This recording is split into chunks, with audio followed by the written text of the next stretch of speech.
Dios les bendiga en esta hermosa mañana.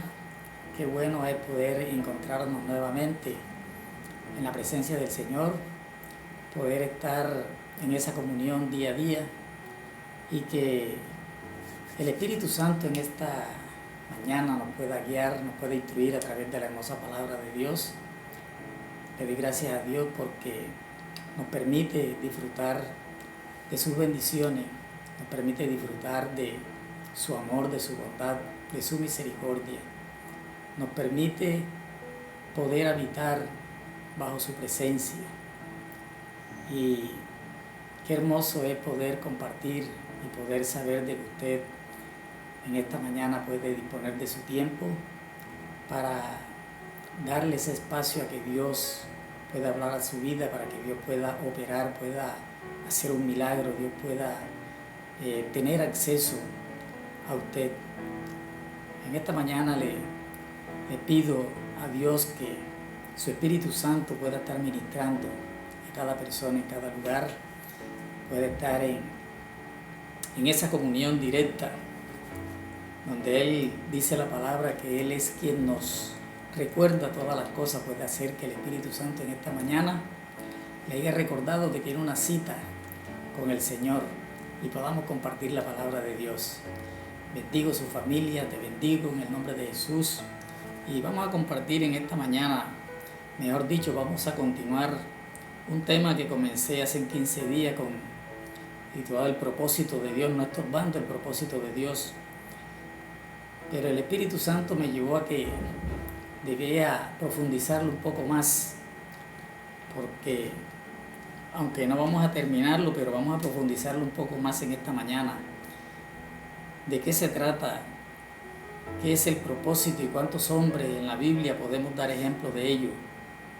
Vamos a recordar un poco de lo que estuvimos tratándolas en la prédica pasada. Tuvimos con dos citas, tuvimos en el Salmo 138, versículo 8, y tuvimos en Romanos, capítulo 8, versículo 28. Fueron las dos citas iniciales que tomamos en la enseñanza pasada. Y hablábamos del propósito, el propósito de Dios en cada ser humano, en cada persona. Hablamos de que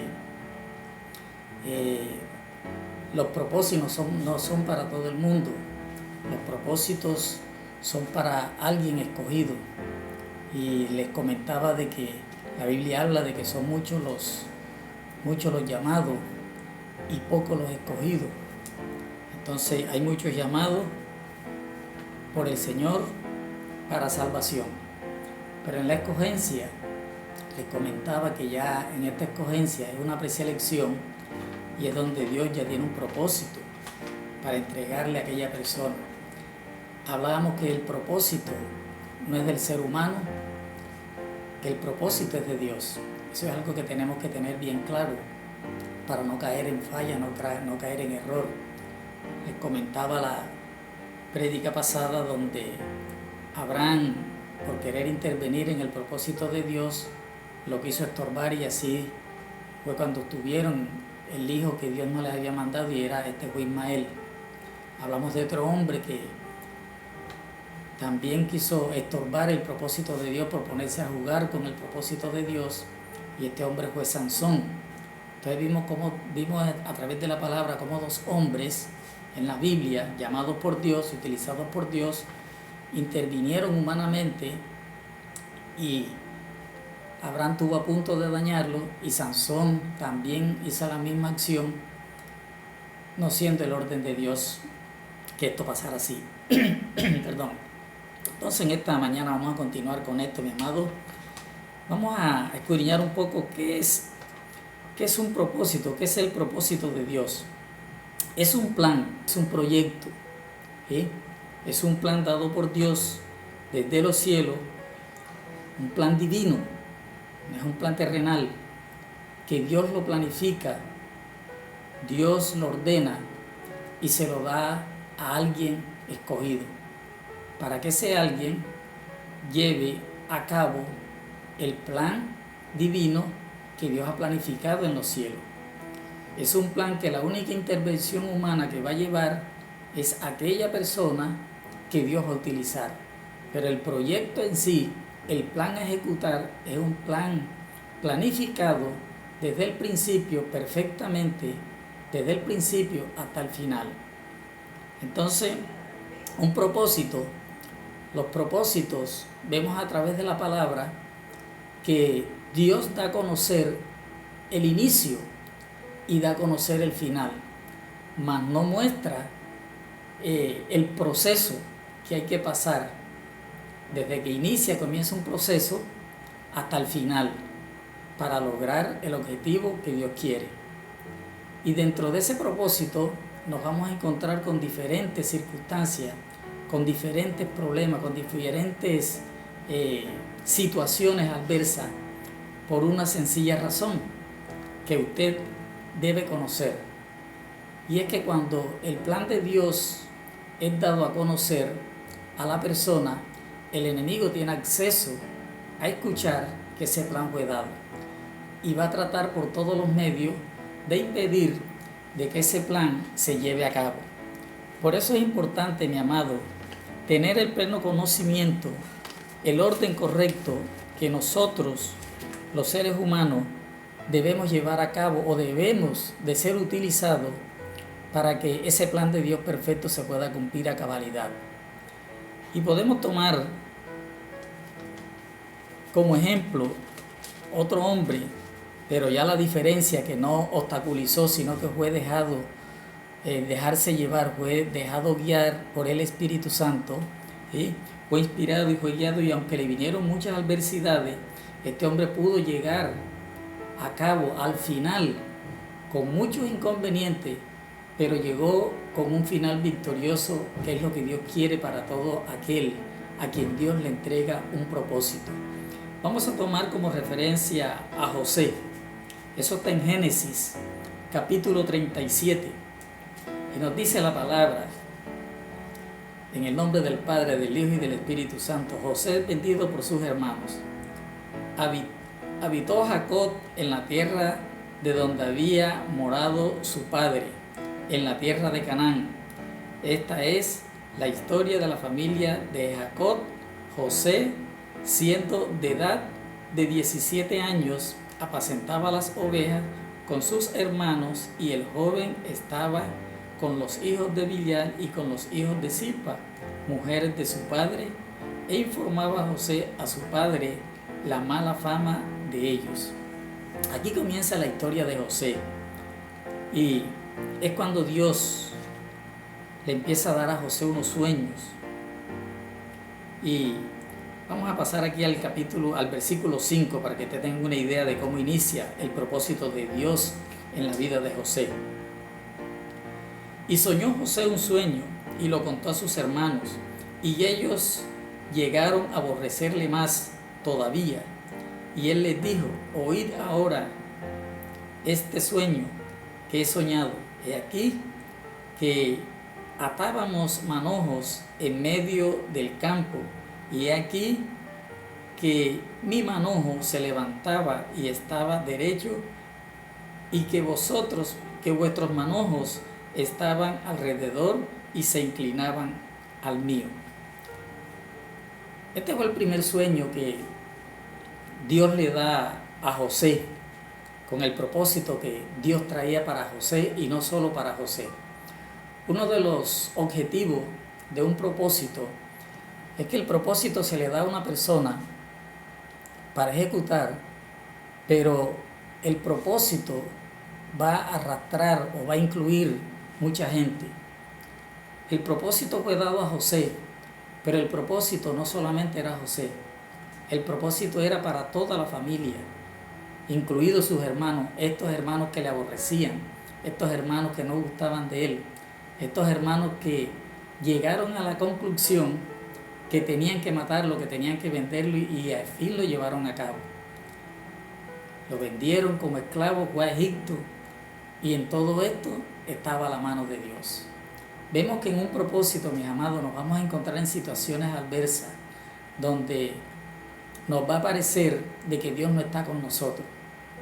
Pero cuando Dios da un propósito, Dios nunca va a dejar a aquella persona sola, porque Dios es quien lo está respaldando. Dios es el quien va a llevar a cabo el propósito que le ha entregado a aquella persona. Y una de las cosas que mantuvo a José firme fue esa confianza, fue esa fe que tuvo en aquel sueño que Dios le había mostrado, aquel sueño que Dios le había revelado. Él nunca se le olvidó ese sueño, donde su manojo, que lo representaba a él, estaba siempre derecho, estaba levantado recto, y los manojos de los hermanos se inclinaban hacia él. Entonces esta visión, este sueño lo mantuvo a él firme, creyéndole a Dios.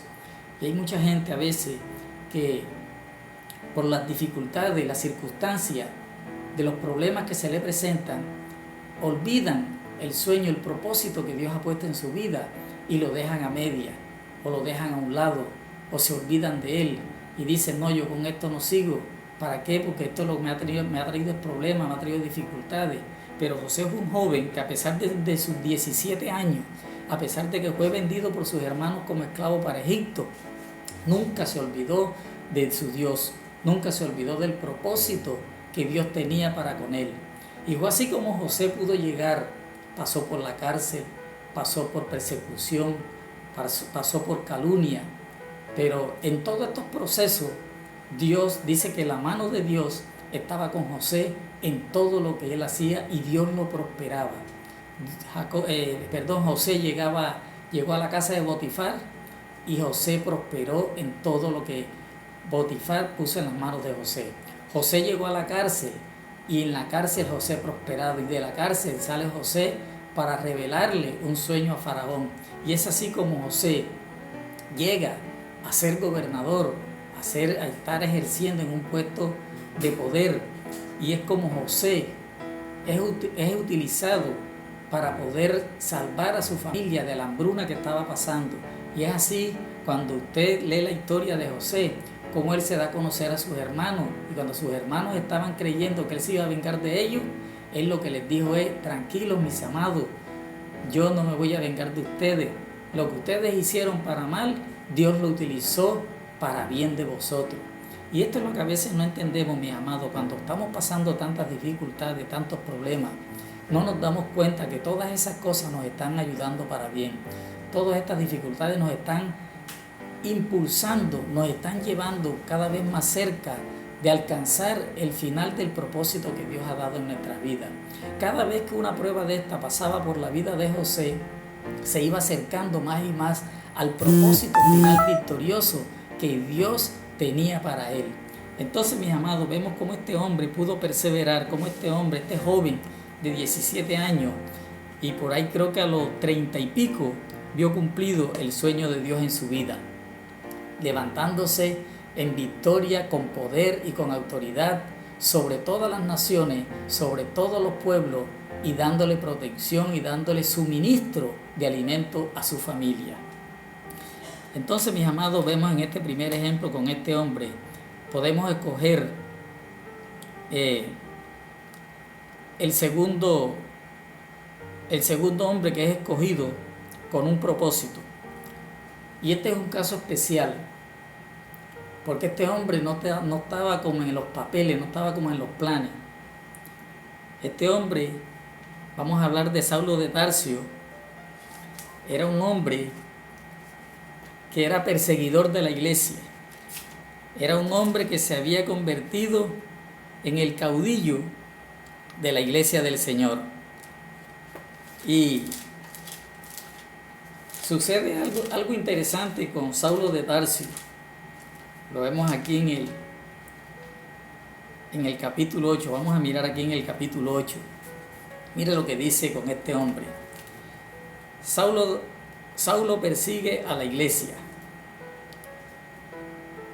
Y Saulo consentía en su muerte en aquel día. Hubo una gran persecución contra la iglesia que estaba en Jerusalén, y todos fueron esparcidos por la tierra de Judea y de Samaria, salvo los apóstoles.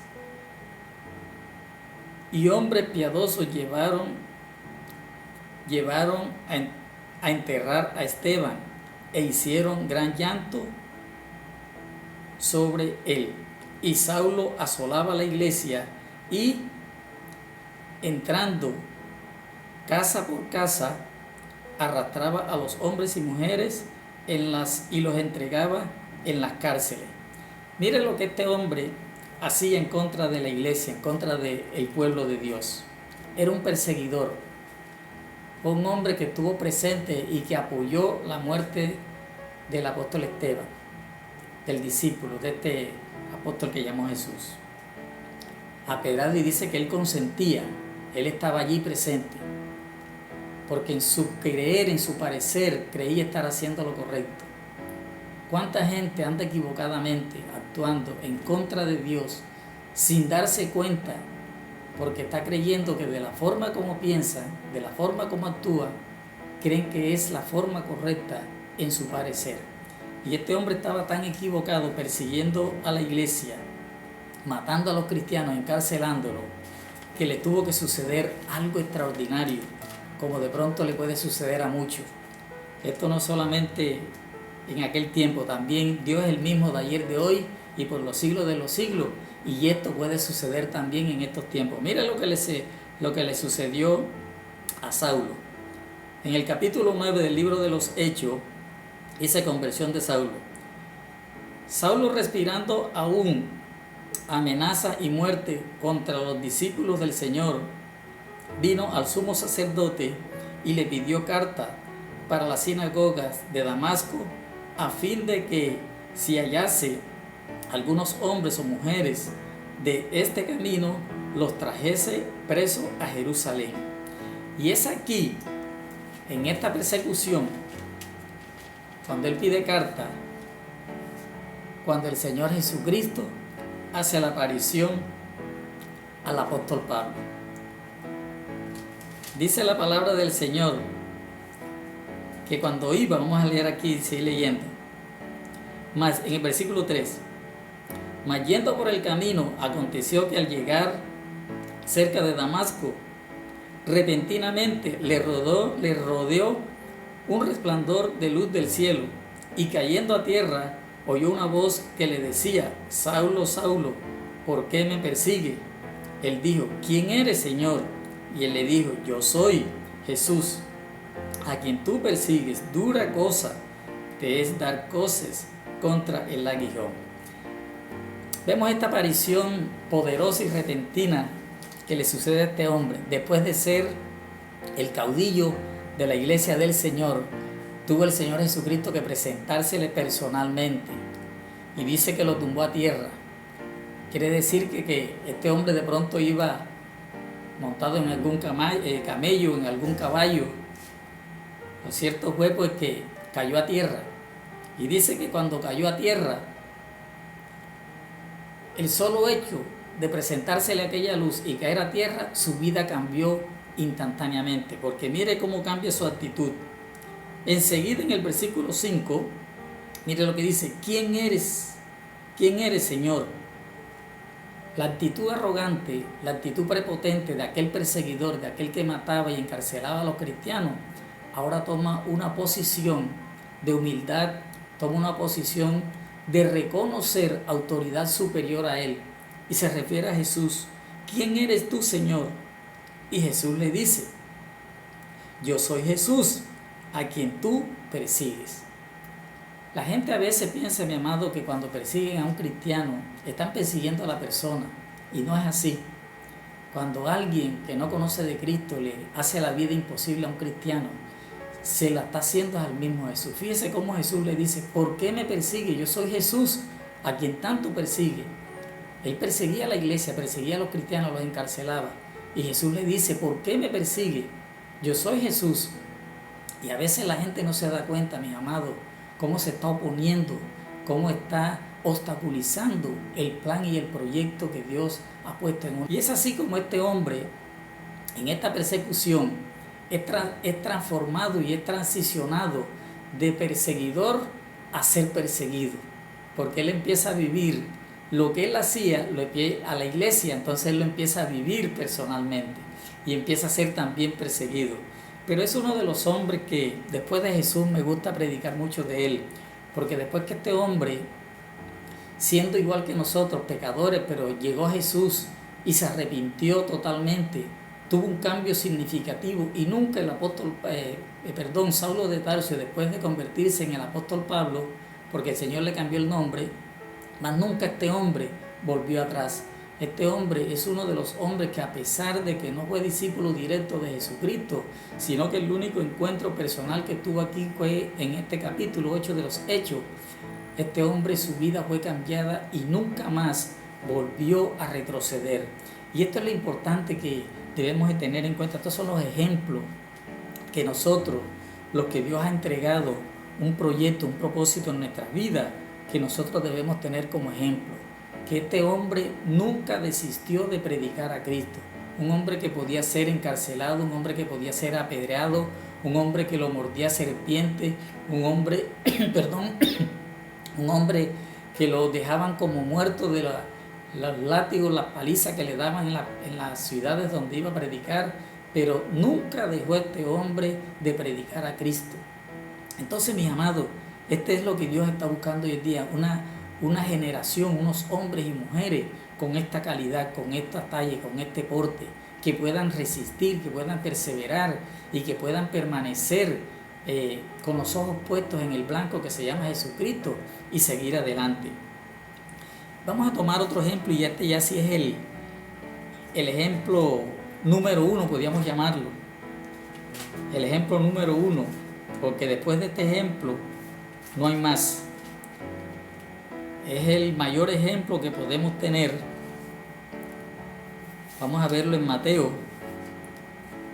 capítulo 4. Mateo capítulo 4.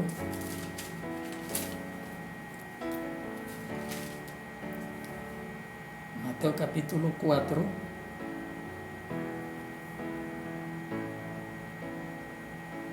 Versículo 12.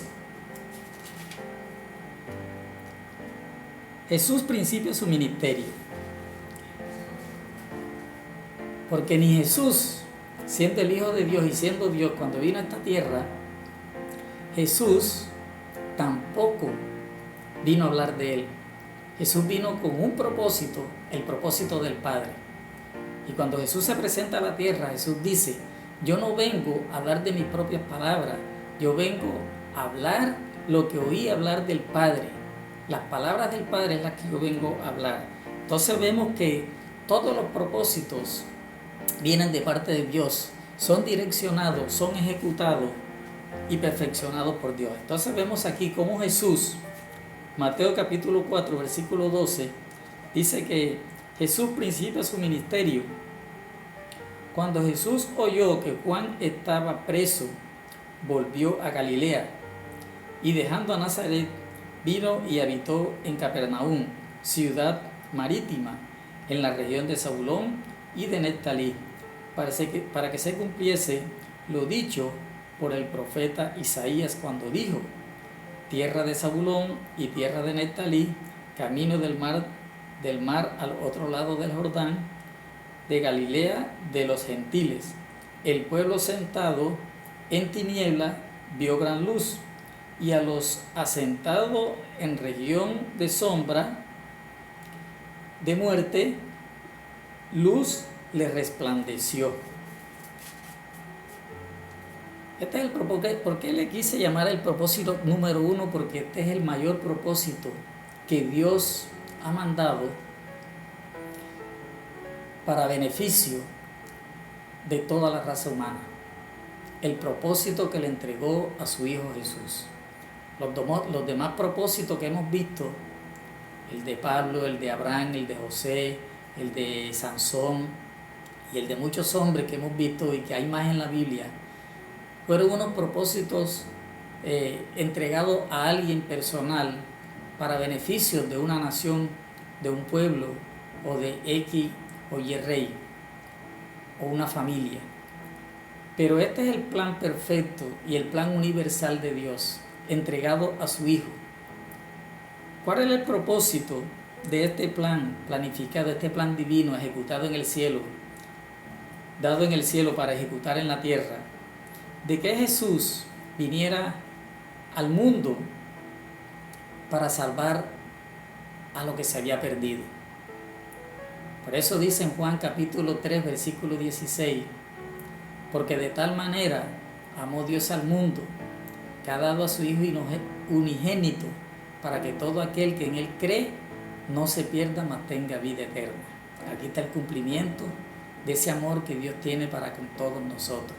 Envió con un propósito a su Hijo, y el propósito de enviar a Jesús a esta tierra era de traer a conocer el reino de los cielos a la tierra, pero también dar a conocer de que el Hijo de Dios se había acercado, que el reino de Dios se había acercado. Mira lo que dice el 17. Desde entonces comenzó Jesús a predicar y a decir: arrepentíos, porque el reino de los cielos se ha acercado. El propósito más grande, el propósito más perfecto, el propósito universal, el propósito más poderoso que Dios ha podido dar, se lo entregó a su Hijo, y Él lo vino a realizar en la tierra y lo hizo a la perfección.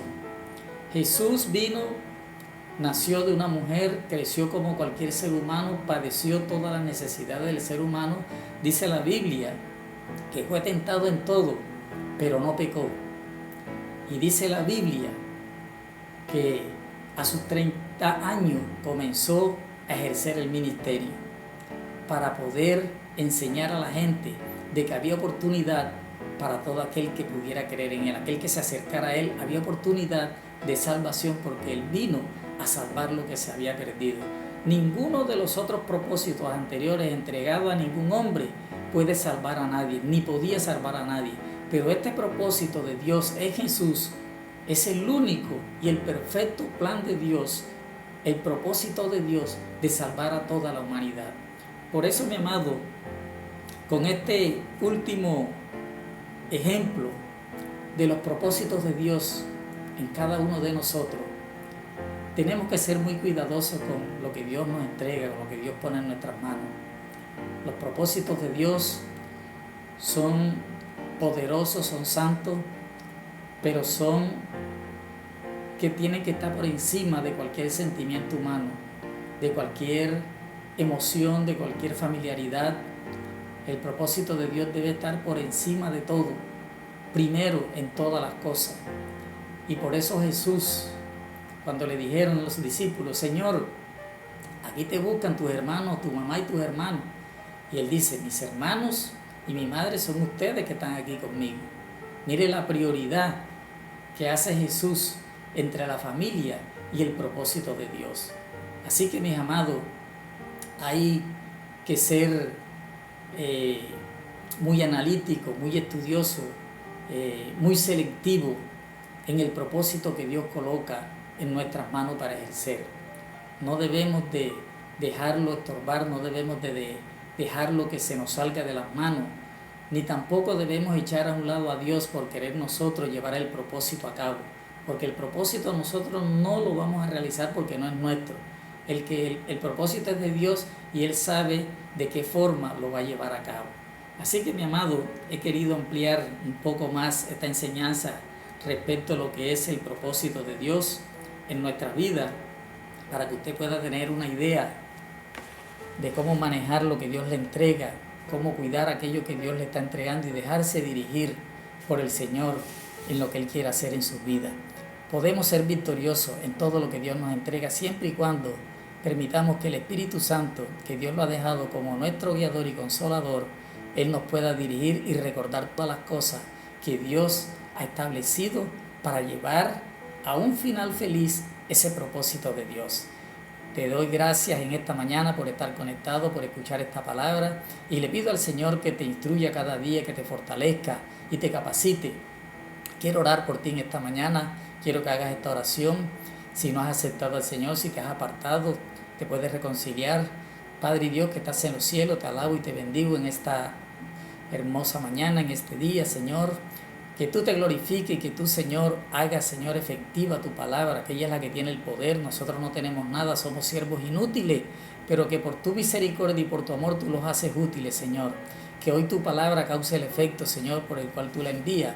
Dios mío, oro por aquellas personas, Señor, sé que han escuchado esta palabra, repite: Señor Jesús, en esta mañana te doy gracias por tu amor, por tu misericordia, porque tú eres bueno. Gracias por permitirle escuchar, porque en esta mañana sé que me has hablado y he estado apartado huyendo de ti.